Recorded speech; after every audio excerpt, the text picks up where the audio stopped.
When you look back to, quite frankly, I can't imagine the pain of those initial years. What were the things that helped you transition through? Because you weren't being given money by parents, from what we're hearing. What were the things that allowed you, especially at 17, to be able to make that transition into tech? What did that process look like? Well, I just saw opportunity. So I was in like this business where I dealt in rare fish and I sold it to collectors and zoos and public aquariums. And so we import fish from South America and Africa. Okay. I've been on expeditions. Well, I did it once. I went to the Amazon. I spent a month in the Amazon. So when I got out of that business because I for various reasons. So I got out of the business and I saw a huge opportunity in the tech world.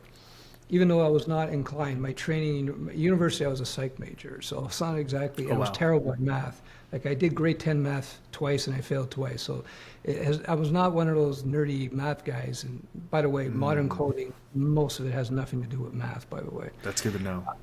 Yeah, no. But I just saw an opportunity. So I just said, I'm going to take advantage of the opportunity. And when you're working as a bouncer and you got $200 to your name, you have motivation to work. But also, I found it fun. It was like coding I considered it a superpower, and in that you could build things, and there was demand, and it opened up a lot of possibility. Where prior to that, I saw the business world prior to that. It was much more difficult to start a business, much more difficult. It is when I was 18 years old, 19 years old, trying to negotiate deals with these guys in their 40s and 50s. It was unheard of at the time. Like I was like the only person I knew in my age bracket who actually even thought about starting a business. Today, it's totally changed. The culture has totally changed radically in the last 30 years. So, I don't know where I went. I don't know what was. Yeah. So what was it like transitioning over to tech? Right. So you get out of the fish industry, exotic fish. I can't imagine the things that go into that. Transitioning over to tech, you didn't have experience with math. Right? No. It wasn't natural towards your skills. And obviously back then you're working with much worse kind of standing from everything, right? You didn't have the frameworks we have now. You had to build ungodly amount of web pages with HTML and CSS. What was that transition like for yourself, and what helped you kind of push through that wall? But going back to martial arts, it's martial arts, because as you've done jiu-jitsu, you know how it is when when you go from your white belt and the purple belt is in jiu-jitsu, it's a huge thing. Oh yeah. But and in that grind in between, it's almost imperceptible as a student that you're actually making progress, right? Same thing in coding, right? There's this period of grind that you're going to have to contend with where it doesn't seem like you're making progress.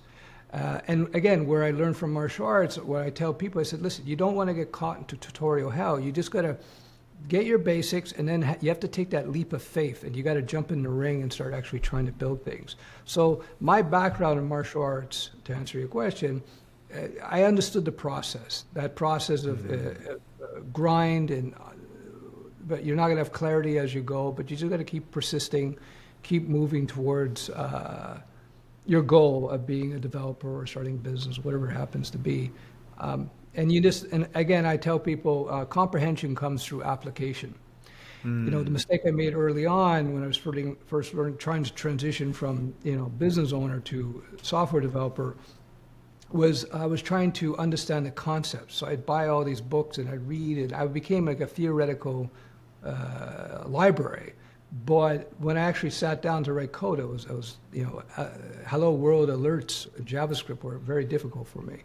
So I learned, again, back to martial arts. You know how it is. If you never spar, if you never roll, you're never going to get good and understand what you're doing. Same thing with coding. So I borrowed a lot from my martial arts training and experience, and I was able to take those experiences and bring them into my coding. So whenever I hit those walls that you hit as you're learning to write code and to build apps, I just remembered the process from my martial arts days and my business days as well. Same thing in business. And I just kept going.